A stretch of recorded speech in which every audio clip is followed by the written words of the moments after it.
Ndugu yangu, wapenzi unaowapata wataendelea kukuvunja moyo, wataendelea kukuumiza na kukuacha mpaka siku utakapoelewa kwamba kufanya mapenzi kabla ya ndoa ni dhambi.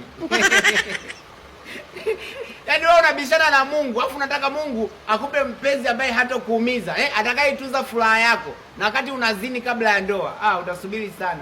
Yaani mpaka siku utakapogundua kwamba kufanya ngono kabla ya ndoa ni dhambi, ndio utapata mpenzi ambaye atakupa furaha ambaye utadumu naye. Wengine watakuvunja roho, watakuvunja shingo, watakuvunja na miguu.